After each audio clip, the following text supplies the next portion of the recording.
사랑하는 성도 여러분, 안녕하십니까? 금요 성경 아카데미, 오늘은 사무엘 하입니다.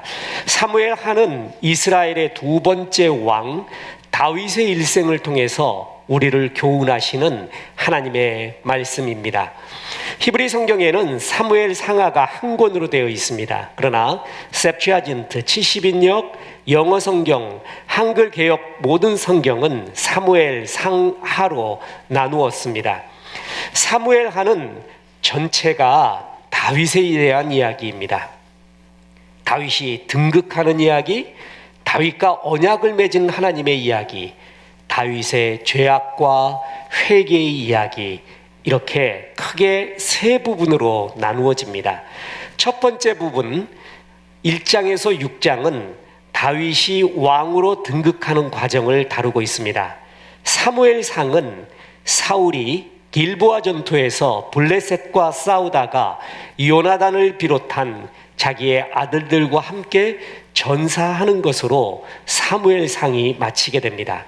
사무엘하는 다윗이 사울과 요나단이 블레셋과의 전쟁에서 죽었다는 소식을 듣는 것으로부터 시작이 됩니다. 다윗은 광야의 긴 훈련 과정을 통해서 신앙과 인격이 성숙했습니다. 여러분, 광야는요, 어떤 사람은 고난을 당하면은요, 더 독해지고 악해지는 사람이 있습니다. 어떤 사람은 성품이 향기로워지고 자아가 죽고 주님의 뜻 가운데 더 가까이 나가는 사람이 있습니다. 설교 가운데 늘 자주 인용하는 예화지만 똑같은 풀을 먹어도 소는 우유를 만들어내고 뱀은 독을 만들어냅니다. 달이 뜨면은요, 늑대들은 울부짖고 이태백은 시를 짓게 됩니다. 똑같은 고난을 먹어도 악해지고 자기중심적이고 표독해지는 사람이 있는가 하면 신앙과 인격이 성숙해가는 사람이 있습니다. 우리에게 고난을 허락하신 주의 뜻은 바로 그 광야의 고난을 통해서 신앙과 인격이 성숙하라, 이게 주님의 마음과 뜻일 것입니다. 다윗은 광야 생활을 통하여서 하나님의 마음대로 신앙과 인격이 참 성숙했습니다. 그래서 자신을 사랑했던 사울의 아들 요나단의 죽음뿐만이 아니라 자기의 대적자, 끝내 자신을 죽이려 자기의 온 젊음과 왕권을 바쳤던 사울 왕의 죽음도 슬퍼하며 애가를 짓습니다. 참 멋진 모습이죠. 그 사울을 위한 애가가 단지 정치적인 쇼던가 보여주기 위한 그것이 아니라 진심이 들어있다는 것을 성경을 읽는 우리 모두는 느끼게 됩니다. 사울에 대한 애가까지 듣는 것을 볼 때 다윗이 사울의 죽음과 관계하지 않았구나 라고 하는 증빙 장면이기도 합니다. 그래서 다윗이 왕권을 이을 정통성을 부여받게 되는 것입니다. 또한 사울은 의문의 죽음, 자살을 한 것인지 전사한 것인지 명확하게 나와 있지 않습니다. 그 죽음을 목도하고 그 죽음에 직접적 혹은 간접적 책임이 있는 듯한 아말렉인이 있었습니다.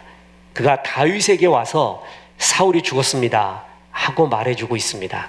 그때 다윗은 그 아말렉인을 여호와의 기름 부은 자를 죽였다는 죄목으로 처형까지 합니다. 한마디로 그는 사울 왕의 죽음 앞에 애도하고 그를 존중하는 마음을 잊지 않았다라는 것입니다. 이것은 참 중요합니다. 사람은 작은 일에 넘어지고 일어서게 되는데요, 존중의 마음, 따뜻한 눈초리, 말 한마디가 얼마나 중요한지 모릅니다. 다윗은 그런 따뜻한 마음이 항상 흐르고 있었습니다. 다윗은 이스라엘의 왕이 되었을 때요, 무조건 전체 이스라엘의 왕이 된 것이 아닙니다. 보세요. 사울 왕이 죽었어요. 그러니까 사울 왕의 남은 아들 중에 이스보셋이라고 있었습니다. 그가 사울 왕의 왕권을 그대로 계승해서 왕의 역할을 하고 있었습니다. 바로 이 시기에 다윗은 자신의 본거지라 할 수 있는 헤브론에서 유다 지파의 왕이 됩니다. 그러니까 다윗을 밀어주는 지파, 다윗의 출신, 다윗의 지파가 바로 유다 지파였죠. 그 이스라엘의 12지파 중에 유독 한 지파, 유다 지파의 왕만 된 거예요. 그럼 나머지 왕권은 누가 갖고 있다고요? 이스보셋이 갖고 있었습니다. 그런데 그 이스보셋이 내부 갈등으로 죽게 됩니다. 그러자 이제 11지파가 다윗의 왕됨, 그의 성품, 그의 전문성, 무엇보다 그의 신앙을 인정해서 이스라엘 전체 지파의 왕으로 추대하게 됩니다. 그래서 다윗은 30살에 유다 지파뿐만이 아니라 모든 지파의 왕이 되어서 40년간을 통치하게 됩니다. 그리고 수도를 헤브론에서 예루살렘으로 옮기게 됩니다. 그러면서 그 예루살렘에 하나님의 언약궤, 여호와의 언약궤를 예루살렘으로 가지고 오게 됩니다. 사실 이 예루살렘은요, 이스라엘 지파의 어떤 본격적인 본향 같은 곳, 중요 거점 지점이 아니라 여부수 쪽의 수도였습니다. 그런데 이제 새 나라를 위하여, 새로운 출발을 위하여 다윗은 예루살렘 성, 다윗성이라고도 하고 시온성이라고도 하고, 우리가 지금 시온, 예루살렘 부르기 시작하는 것이 바로 이 다윗 때부터 시작된 이스라엘의 전통이라는 것이죠. 그 예루살렘으로 언약궤를 가지고 오게 됩니다. 이것은 중요한 사건입니다. 우리가 사무엘상을 보면은요, 블레셋과 싸우던 이스라엘 백성들이 전쟁에서 불리해지자 지성소에 있던 언약궤를 마치 부적처럼 드라큘라야 나가라 하는, 드라큘라에게 들이대는 마늘과 십자가처럼 생각해서 전쟁터로 가지고 나오게 됩니다. 그랬다가 전쟁도 지고 여호와의 언약궤도 블레셋에게 빼앗기는 비참한 일이 있었습니다. 그런데 하나님이 가만히 있겠습니까? 블레셋 지방으로 갔던 언약궤, 그 언약궤를 모셔놓은 블레셋 지방은 알 수 없는 재앙들이 자꾸 일어나고 다곤 신당이 무너지고 야단 부르스가 났습니다. 그래서 이거 안 되겠다. 그래서 그 언약궤를 이스라엘로 다시 돌려보냅니다. 그래서 그 언약궤가 어디 있었냐면 20년 동안의 기랏 여아림에 20년 동안 거기에 보관되어 있었습니다. 그 언약궤를 이제 예루살렘 다윗성으로 옮겨오게 되는 겁니다. 그래서 예루살렘성, 시온성, 다윗성 같은 말입니다. 이때 그 언약궤가 다윗성 예루살렘 성으로 들어오게 될 때 다윗의 그 유명한 어린아이와 같은 춤을 추는 사건이 여기에 나오지 않습니까? 바로 이런 일들이 사무엘 하에 나타납니다. 두 번째는 7장으로서 다윗의 언약 이야기입니다. 다윗은 성막을 성전으로 바꾸어서 하나님의 언약궤를 안치하고 싶어 합니다. 그런데 하나님께서는 성전 건축은 다윗 너의 일이 아니라 아들이 하게 될 것이다. 너는 피를 많이 묻혔다. 너 말고 아들에게 하도록 하라 라고 합니다. 그런데 다윗이 이 마음이 너무 좋았어요. 나는 백향목궁에 거하거늘 하나님의 집은 아직도 계달의 장막에 있구나. 이런 마음, 참 그 마음을 품는다는 거 있잖아요. 그래서 다윗은 하나님 마음에 합한 자였거든요. 그가 도덕적, 윤리적으로 또한 전문적으로 완벽했다라는 것이 아닙니다. 다윗은 마음에 맞았어요. 하나님의 마음에 맞았어요. 이것처럼 좋은 이야기가 없습니다. 쟤는 정말 내 마음을 이해하고 내 마음을 향하고 있구나라는 것을 하나님이 느끼고 있었습니다. 다윗의 이 마음을 기쁘게 받아주면서 다윗과 영원한 계약, 이른바 다윗 언약이라는 것을 맺게 됩니다.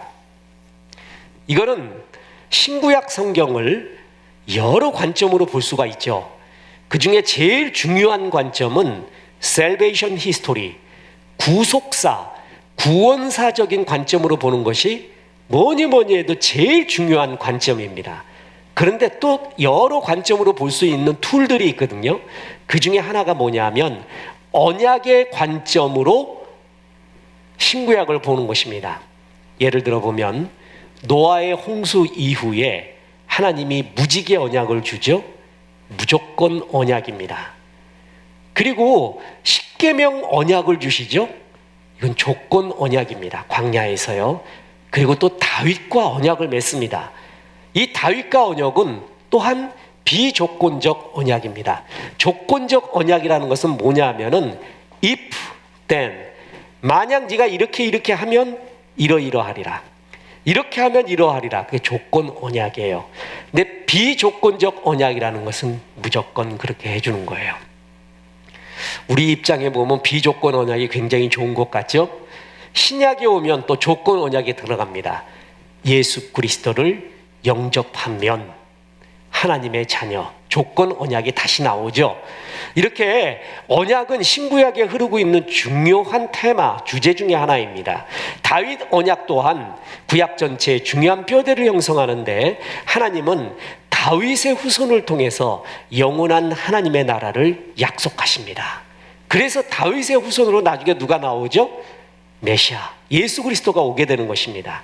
그래서 다윗과 얼마나 좋았으면은 한 개인과 다윗과 언약을 맺었겠습니까? 그만큼 다윗이 좋았던 것입니다. 그럼에도 불구하고 다윗 또한 우리와 똑같은 성정과 죄성을 가지고 있어서 그는 치명적인 잘못을 저지르는 것이 다윗의 사무엘하의 마지막 부분입니다. 그래서 사무엘하 8에서 24장은 다윗의 죄악과 회개의 이야기가 나오게 됩니다. 다윗은 자신의 충신인 우리아 그 아내 밧세바와 간음해서 임신을 시키고 우리아를 전쟁터에서 죽게 하는 살인 교사죄를 저지릅니다. 참 이런 정말 밑바닥 같은 이야기가 있을까요? 우리아는 정말 충신이었습니다. 그 충신의 아내를 범하고 우리아를 죽음의 지경 요압 장군한테 명해서 돌격 앞으로 해라. 우리아를 앞장 세워라. 돌격 앞으로. 우리아는 충신이었습니다. 휴가 나와서도 아내와 동침하지 않았습니다. 그 정도로 충신이었습니다. 명령에 절대 복종을 합니다. 군인이었습니다. 저 요번에 군경선교회 군인 집회 갔을 때 정말 감동이었습니다. 역시 군인들의 모임에 가서 이제 끝나니까요. 거기서 애국가직창 같은 거를 하는데 4절까지 부릅니다. 참 모처럼 남산 위에 저 소나무 철갑을 두른 듯 4절까지 들어봤고 더 감동적이었던 게 뭐냐면 6.25 백마고진가 거기서 유해를 발굴하잖아요. 국군 유해. 뼈를 발견해서 그 뼈를 이렇게 괄에 넣고 태극기로 이렇게 딱 덮습니다. 그리고 그 딱 태극기로 덮은 다음에 그 유해를 발굴한 발굴단이 덮은 태극기 앞에서 경례를 딱 하는 거예요. 그랬더니 그 동영상을 보고 있었던 군인 그리고 예비역들이 같이 울며 경례를 하고 있어요. 이야, 참 모처럼 뭉클하더구만요. 어떻게 설명할 길이 없었어요. 동영상이에요. 홍보 동영상. 그걸 보는데 그렇게 경례를 하고 울고 있는 모습을 볼 때, 이야, 저 사람들 진짜구나 라는 것을 느꼈습니다. 제가 육군 병장으로서 자랑스러운 전역을 하고 그것도 어려운 강원도 양구에서 병장 생활까지 마쳤다 그러니까 막 웃으며 박수까지 쳐줘요. 나라를 위해 귀한 일 했다고. 우리아가 그런 사람이었습니다. 참 우직한 충성된 군인이었습니다. 그런 사람을 죽입니다. 돌격 앞으로 해놓고 난 다음에 군사들을 다 빼버려요. 우리아 혼자 남아요. 죽게 만듭니다. 정말 악독하지 않습니까? 이런 짓을 한 게 다윗이었습니다. 다윗은 이 죄에 대한 혹독한 대가를 치루어야 됐습니다. 다윗의 집안은 재화가 끊이지 않았습니다. 가늠한 여인 바세바와의 사이에서의 아이가 죽고 다윗의 아들 암논은 이복 누이 다말을 강간하고 그 누이 다말의 오빠였던 압살롬은 암논을 죽입니다. 그리고 압살롬은 정말 아름다운 존재였거든요. 성경이 어느 한 개인에 대해서 외모와 성품 모든 것을 길게 설명한 예가 많지 않습니다. 근데 압살롬에 대한 설명이 굉장히 깁니다. 특히 이해할 수 없는 게 머리가 그렇게 길었대요. 아름다운 머리. 그때 샴푸도 없었는데 그 어쩌면 좋겠습니까? 그 머리에 대한 자랑이, 머릿결에 대한 자랑이 나오는데 그가 나중에 어떻게 죽는지 아십니까? 나무에 그 머리가 걸려서 죽임을 당하게 됩니다. 참 아이러니하지 않습니까? 압살롬은 다윗의 아들 중에서 굉장히 외모도 지성도 지도력도 뛰어났던 사람 중에 하나입니다. 이 압살롬이 암논을 죽이고요, 다윗을 모반하여서 왕국을 빼앗습니다. 그래서 다윗은 자기 아들에게 쫓겨서 도망가게 되는 비참한 일을 당하게 됩니다. 그리고 그 압살롬은 다윗의 후궁들과 동침하여서 또 나중에 본인도 죽임을 당하는 비극이 연달아 그 가정에 일어나게 됩니다. 사무엘하의 마지막은 다윗은 또한 인구조사를 하게 됩니다. 인구조사는 인구 센서스예요. 하나님 앞에서 자기를 과시하는 것입니다. 그래서 하나님의 진노를 자초하게 되죠.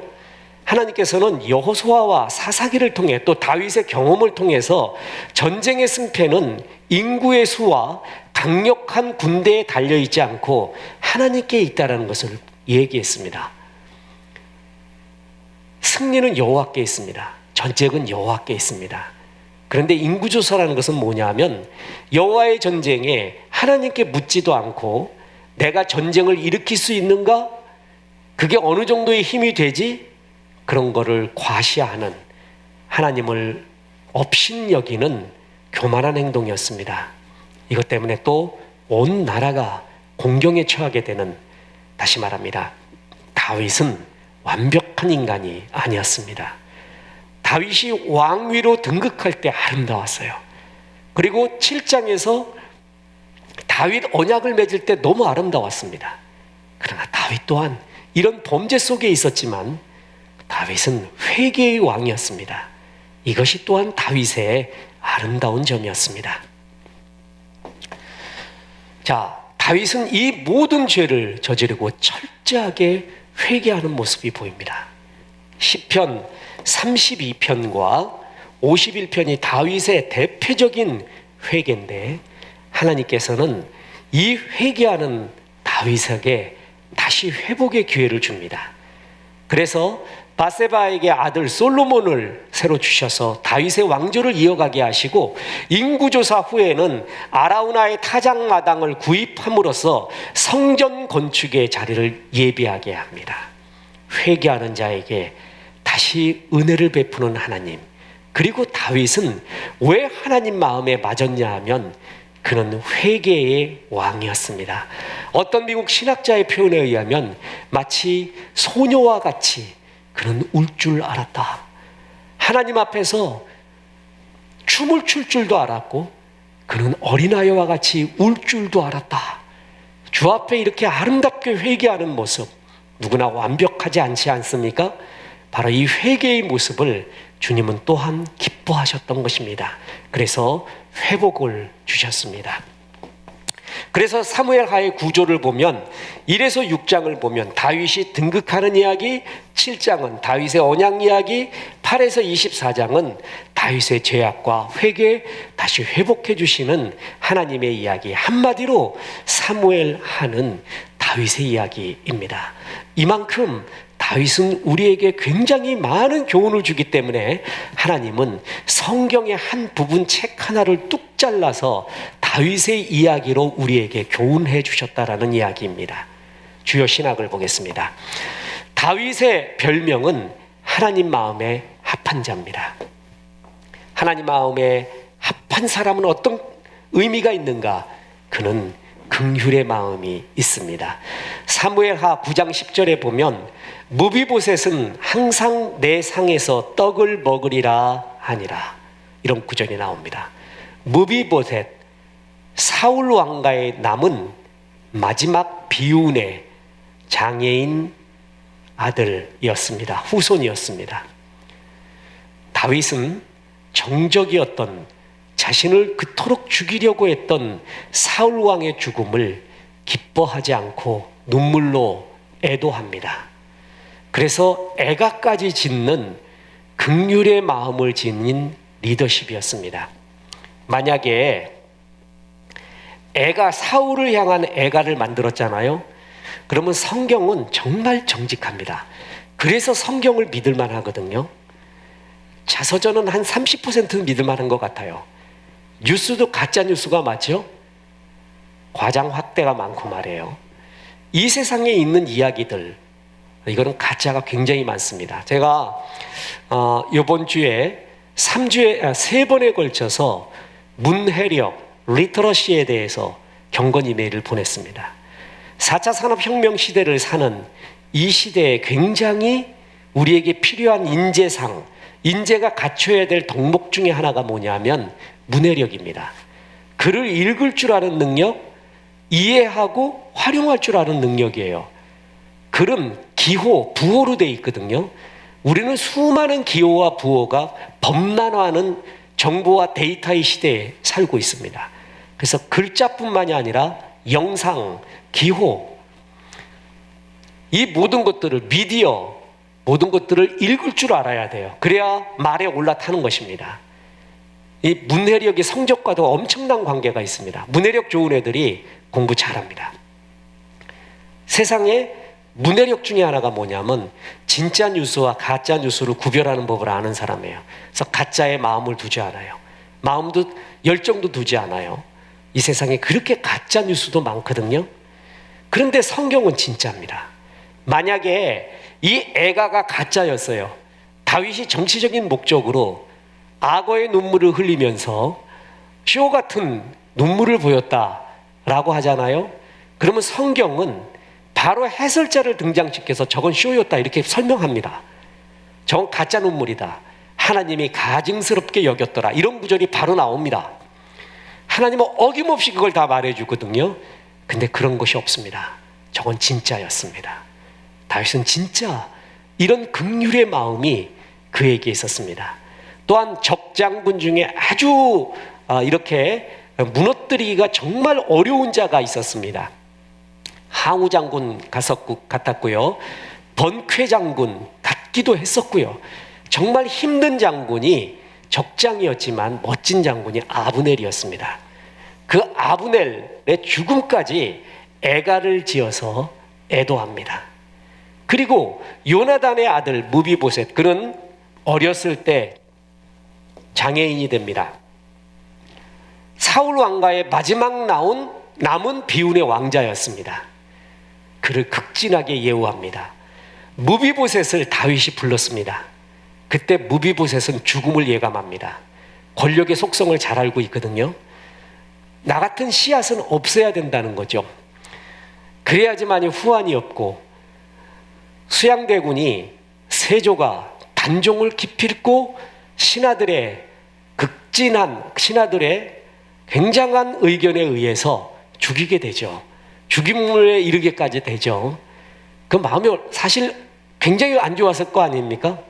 그런데 권력의 속성은 뭐예요? 남겨놓으면 후환이 있다는 것이죠. 그로 인해서 다시 반란이 일으킬 수가 있고, 그가 반란을 안 일으키더라도 그를 중심으로, 그가 살아있기 때문에 그를 중심으로 반란 세력이 모일 수가 있습니다. 무비보셋 같은 경우는 파리 목숨입니다. 언젠가 죽게 되리라 라는 걸 예감하고 있어서 다윗이 부를 때 이제 난 죽었구나 라고 생각을 했습니다. 그런데 그렇지 않았습니다. 다시 볼까요? 무비보셋은 항상 내 상에서 떡을 먹으리라. 두려워 말라. 떨지 말라. 너는 나의 아들과 같이 왕의 식탁에서 같이 떡을 먹으며 좋은 생활을 보내거라 라고 긍휼을 베푸는 모습이 있었습니다. 이런 지도자의 긍휼을 국민들, 백성들이 느끼기 시작하자 분열되었던 이스라엘 지파의 모든 지파들은 하나 되기 시작했습니다. 긍휼이 없는 사람, 아픔을 못 느끼는 사람, 세상에서 제일 힘든 사람 중에 하나는 자기의 아픔은 설명하려면 셰익스피어가 돼요. 얼마나 유려하게 설명하는지 모릅니다. 그러나 남의 아픔에 대해서는 냉철하기 그지없는 사람, 자기가 관련된 일에는 자기 편을 들어달라고 야단을 하고 자기가 관련되지 않는 일에는 최고의 정의의 투사인 양 정의로운 말을 하는 사람, 남의 아픔을 모르는 사람은 잔인해집니다. 그게 사이코패스입니다. 리더는 뭐냐 하면 전문성도 있어야 되지만 아픔을 느껴야 리더입니다. 이 세상에 리더십이 변천이 일어났습니다. 첫 번째 1세대의 리더십, 책임감. 2세대의 리더십, 비전 제시예요. 3세대의 지금이에요. 3세대의 지금의 리더십은 공감 능력과 긍휼이라고 했습니다. 아픔이 없는 능력은 꾼으로 만들어요. 근데 아픔을 느낄 때 그가 리더가 됩니다.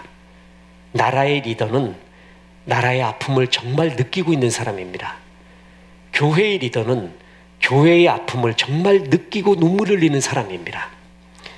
가정의 리더는 가정의 아픔을 내가 끌어안고 눈물을 흘리는 사람입니다. 그게 진짜 리더고, 그 긍휼의 마음을 가진 리더십, 그것이 지금 가장 필요한 리더십 중에 하나고, 다윗은 바로 이러한 긍휼의 리더십이 그에게 있었다라는 것입니다. 하나님 마음에 합한 사람은 또한 주의 사랑에 지극합니다. 자, 보세요. 사무엘하 7장 12절에 여호와께서 주위의 모든 원수를 무찌르사 왕으로 궁에 편안히 살게 하실 때에 왕이 선지자 나단에게 이르되 볼지어다 나는 백향목궁에 살거늘 하나님의 괴리는 휘장 가운데 있도다. 야, 참 저는 이 구절, 또 열왕기상에도 이게 나오거든요. 이 구절을 읽을 때마다 하나님이 얼마나 기뻐했을까, 그래서 내 마음에 합한 자구나 라는 것을 느낍니다. 사람이 잘 될 때 교만해져요. 인생은 하나님의 주신 것에 대한 관리입니다. 그래서 3대 관리라는 것이 있는데, 그것은 뭐냐면 실패 관리, 성공 관리, 일상 관리입니다. 실패 관리는 위기 때의 관리가 있느냐, 관리 능력이 있느냐, 위기 당할 때 역경지수, 역경을 이길 만한 힘, 오뚜기 같은 힘이 그에게 있느냐, 그게 실패 관리, 위기 관리 능력이에요. 성공 관리는 뭐냐면 축복으로 주셨을 때, 내가 성공했을 때 어떻게 관리하느냐, 그게 성공 관리예요. 일상 관리는 유혹 관리입니다. 일상을 아름답게 하기 위하여 유혹을 물리치고 일상, 평범한 듯한 곳에서 가장 큰 행복을 느낄 수 있는 것, 이 세 가지 관리가 인생의 관리예요. 이 가운데 성공 관리에 실패하는 사람이 굉장히 많이 있습니다. 힘이 가졌을 때 타락을 합니다. 힘을 가졌을 때 교만해서 무너지는 사람이 굉장히 많거든요. 근데 다윗은 어땠습니까? 자, 보세요. 여호와께서 주위의 모든 원수를 무찌르사 왕으로 궁에 편안히 살게 할 때, 이때 술 먹고 자빠지거나 말도 못하는 음욕의 타락에 빠지거나 다른 뻘짓거리 하거나 그러지 않고, 그의 마음 가운데는 나는 백향목궁에 살거늘 하나님의 괴는 휘장 가운데 있도다. 이 아픈 마음, 주님을 사랑하는 마음이 그에게 있었어요. 야, 이게 참 얼마나 멋집니까? 얼마나 귀합니까? 어느 교회에서 목사님들 할아버지 할머니 경로당 가면 손주 자랑하잖아요. 손자 자랑. 그래서 하도 많이 하니까 손주 자랑, 손자 자랑 하면은 1,000원씩 내라고 하니까 아예 10,000원 갖고 와서 10마디 자랑하고 가겠다. 그 정도로 자랑하기가 좋아요. 목사님들도 모이면 성도 자랑하기 바쁩니다. 교회 내에서는 못하죠. 교회 내에서 잘못하면 오해의 여지가 있잖아요. 그래서 나가면은 성도 자랑합니다. 서로 성도, 이런 좋은 성도, 이런 성도가 있었다, 이런 성도가 있었다. 압구정동에 어느 지금 초대형 교회가 된 교회에 목사님이 자랑하시던 것이 있습니다. 우리 교회에 어떤 성도가 있는 줄 알아? 하나님의 은혜로 여호와께서 주위의 모든 원수를 무찌르사 그 집사님으로 좋은 아파트를 얻게 해줬다. 그랬을 때 이 아파트를 주셔서 감사합니다. 그런 예배를 드려야 되는데, 가서 예배를 드리는데 집사님이 우시면서 하는 게, 나는 이렇게 좋은 아파트에 거하거늘 주의 성전은, 주의 교회는 아직도 초라한 상가에 있군요.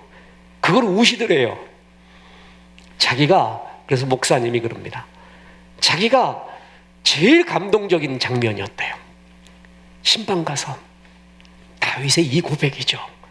정말 주님을 사랑하고 교회를 사랑했던 것이 그때 느껴지는 것이었습니다. 하나님 정말 이런 사람을 기뻐합니다. 이런 사람을 정말 사랑하십니다. 사랑하지 않을 수 없습니다. I can't help falling in love with you. 사랑하지 않을 수 없습니다. 그는 성공 관리를 참 아름답게 하고 주님 사랑하는 마음으로 나의 성공과 축복을 드리고 싶어 했습니다. 하나님이 복 줘서 성공할 때 그 관리 잘해야 됩니다. 힘 있을 때 넘어집니다. 힘 있을 때 교만한 말하고요, 교만한 마음이 들고요, 교만한 행동에 의해서 결국은 무너지는 경우 많이 있습니다. 힘이 생기자 중국은 성을 쌓았습니다. 로마는 길을 닦았습니다. 축복 주시고 성공할 때 나를 왜 이런 축복을 주셨습니까? 꼭 물어야 됩니다. 그리고 이 성공을 통해 주께 영광 돌리기를 기도해야 합니다. 축복은 지나가면 축복이 아니라 그랬죠? 축복은 머물러야 축복입니다. 그리고 그 축복이 영원한 축복으로 이어져야 진짜 축복입니다. 하나님이 축복 주시고 성공 주셨을 때 이 축복을 주신 이유를 묻고, 하나님 어떻게 영광 돌려야 되겠습니까? 하는 다윗과 같은 마음을 가진 사람, 주님은 그 사람을 정말 기뻐하는 것입니다. 저는 이 장면을 볼 때마다 감격스럽습니다. 그렇구나, 나는 백향목 궁에 살거늘 여호와의 궤는 아직 휘장 가운데 있도다. 내가 잘 살고 있는 것인가? 그 미안한 마음, 이게 정말 중요한 것입니다. 살아남은 자의 슬픔이라는 브레히트의 시가 있습니다. 난 운 좋게 살아남았구나. 나는 전쟁에서 운 좋게 살아남아서 난 정말 럭키한 인간이야. 그게 아니라 살아남은 자는 슬픈 거라는 거예요. 죽은 자에게 빚이 있다는 것이에요. 그 마음, 그런 마음이 정말 아름다운 마음입니다. 다윗은 이런 성공 관리를 잘했습니다. 그리고 마지막으로 다윗은 무엇보다도 회개의 왕이었습니다. 완벽한 사람은 없습니다. 완벽해 보이지만 누구나 다 흠과 티가 있습니다. 잘못이 있습니다. 설교 때 늘 말하죠. 아름다움을 뜻하는 뷰티에도 티가 있습니다. 다 티가 있는 존재예요. 한 명도 예외가 없습니다. 우리는 죄성이 있기 때문에 항상 잘못된 말을 할 가능성이 많고 잘못된 행동을 할 가능성이 많습니다. 그래서 내가 완벽함으로 하나님께 영광 돌리는 게 아니라 끝없이 회개함으로 하나님께 영광 돌려야 됩니다. 그런데 다윗은 그런 면에서 보면 정말 회개의 왕이었습니다. 하나님께 범죄하고 나서 대표적인 회개의 시편이 시편 51편 7절입니다. 우슬초로 나를 정결하게 하소서. 내가 정하리이다. 나의 죄를 씻어주소서. 내가 눈보다 희리이다. 사무엘하 12장 13절에 보면 다윗이 나단에게 이르되 내가 여호와께 죄를 범하였노라 하매 나단이 다윗에게 말하되 여호와께서도 당신의 죄를 사하셨나니 당신이 죽지 아니하려니와. 나단 선지자가 나오죠. 다윗은 하늘을 찌를 듯한 권력을 가지고 있고 막강한 돈을 갖고 힘을 갖고 있는 존재였습니다. 그때 뭣도 아닌 선지자 하나가 나단 하고 나타났어요. 나단. 나는 선지자다. 나단 하고 나타났단 말이에요. 그리고 다윗이 범죄한 밧세바의 이야기를 합니다. 그때 다윗은 자기의 왕권으로요, 유언비어 날조죄로 나단을 죽일 수도 있습니다. 말 꺼내자마자 호위병한테 이런 놈은 나라에 있어서는 안 된다고 죽일 수도 있었습니다. 그런데 바로 나단 선지자의 이러한 책망을 듣자 다윗은 뒤도 안 돌아보고 회개합니다. 다윗이 나단에게 이르되 내가 여호와께 죄를 범하였노라. 이게 다윗의 영성, 회개의 영성이었습니다. 인구조사를 했어요. 심지어는 아주 현실적이고 얄팍하고 다윗을 정말 좋아했고 따랐던 충신 같았지만 결국은 자기의 입속을 위해 살았던 다윗 주변의 막강한 장군 중에 하나가 요압이라고 있었습니다. 요압 장군. 우리아를 죽일 때도 요압을 내세웠죠. 그렇게 통했어요. 다윗하고 악한 것이 통했어요. 요압은 자기 속셈이 있었습니다. 충성한 것이 아니었습니다. 나중에 솔로몬에게 유언할 때 요압을 죽이라고 말하죠. 이 요압 장군마저도 인군 조사를 할 때는 안 된다고 했어요. 왕이여, 이거 하면 안 됩니다. 그런데도 다윗이 해버립니다. 그런데 다윗은 인구 조사를 한 다음에 회개를 바로 해버립니다. 보세요.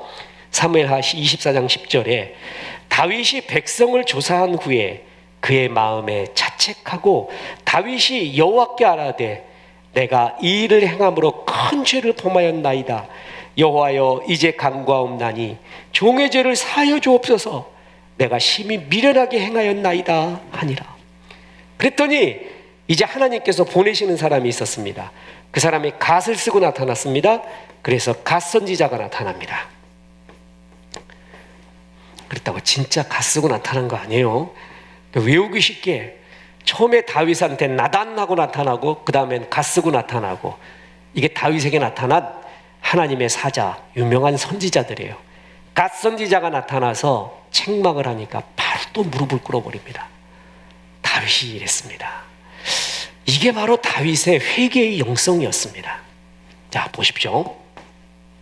세상에서 가장 큰 기적이 있다면 그건 회개의 기적입니다. 아담과 하와가 선악과 따먹으면서 범죄할 때 세 가지 죄를 동시에 범했습니다. 첫째, 선악과를 따먹은 죄. 하나님의 말씀을 거부하고 자기가 주인 되려고 하는, 그래서 선악과를 직접 따먹은 죄가 있죠. 그 죄를 회개하지 않는 죄, 그 죄를 남의 탓으로 돌리는 전가의 죄, 세 가지의 죄를 동시에 범합니다. 우리도 죄를 범할 때 이 세 가지의 죄를 동시에 범할 가능성이 굉장히 많습니다. 실제 범죄, 그 범죄를 회개하지 않는 죄, 그리고 그 범죄를 다 남 탓으로 돌리는 죄, 누구 때문이라고 돌리는 죄, 이걸 범할 수 있거든요. 이 가운데 최고의 기적은 회개의 기적입니다. 악한 마귀도요, 초자연적인 기적을 일으킬 수 있습니다. 그런데 악한 마귀가 절대 못하는 것이 두 가지 있는데, 하나는 유모, 또 하나는 회개입니다. 악한 마귀는 유모가 없습니다. 그리고 회개하지 않습니다. 자, 내가 어떤 능력이 임했어요. 은혜를 받았어요. 이게 악한 마귀로부터 온 것인지 성령으로부터 온 것인지 절대 시금석 완벽한 거 하나가 있습니다. 그게 뭐냐면 내가 회개하는가. 주님, 잘못했습니다. 내가 잘못했습니다 하고 회개의 마음이 일어나잖아요. 그리고 회개의 고백을 하면 그것은 성령으로부터 온 겁니다. 왜냐하면 마귀는 회개하지 않습니다. 그래서 성령의 역사 가운데 가장 위대하고 큰 능력은 바로 회개의 역사입니다. 회개하는 사람이 정말 아름다운 사람입니다.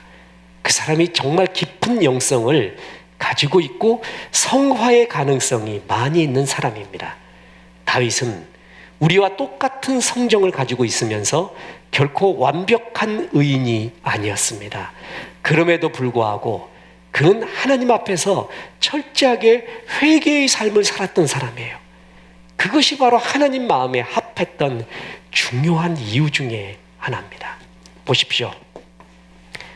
로마서 2장 5절에 보면 다만 내 고집과 회개하지 아니한 마음을 따라 진노의 날 곧 하나님의 의로우신 심판이 나타나는 그날에 임할 진노를 내가 쌓는도다. 망하는 사람의 대표적인 특징이 뭐냐면 고집과, 이때 고집은 아집이라고 표현한 게 나왔습니다. 아집과 회개하지 않는 마음, 그게 망하는 첩경입니다. 저 사람 지독하게 회개하지 않아. 항상 남 탓으로 돌려. 자기는 항상 의인이야. 그 사람 망해가고 있는 사람입니다. 하나님과 예수님을 제외하고 성경에 가장 많이 등장하는 사람이 다윗입니다. 1000번이 넘게 나옵니다. 이스라엘은 세 사람을 말합니다. 아브라함, 모세, 다윗. 이 가운데 한 사람을 제하라고 하면 모세를 뺍니다. 그래서 아브라함, 다윗입니다. 그 중에도 또 한 사람을 빼라고 하면 아브라함을 뺍니다. 이스라엘은 다윗입니다. 하나님은 이 다윗을 가리켜 내 마음에 합한 사람, 내 마음에 맞는 사람, a man after my own heart. 내 마음을 정말 만지고 주파수가 맞는 사람이라고 표현했습니다. 그것이 다윗에게 붙여준 하나님의 별명이었습니다. 다윗은 위대한 일을 했기 때문이 아니라, 일이 아니라 그의 마음이 항상 하나님께로 향해 있습니다. 그걸 하나님이 느끼고 있을 정도였습니다. 우리도 IQ가 50만 넘으면 알잖아요. 저 사람이 마음을 주고 있구나. 마음을 열고 있구나. 하나님을 향해 항상 마음이 열려 있고 주님께 항상 시선을 두고 있었던 사람, 그게 바로 다윗이었습니다. 다윗 완벽한 사람 아니었습니다. 그럼에도 불구하고 죄를 범했을 때 곧바로 하나님의 말씀이 임할 때 그는 어린아이와 같이 울 줄 알고 회개할 줄 아는 사람이었습니다. 하나님의 기쁜 일이 있을 때 어린아이와 같이 춤을 출 줄 아는 사람이었고 어린아이와 같이 회개할 줄 아는 사람이었습니다.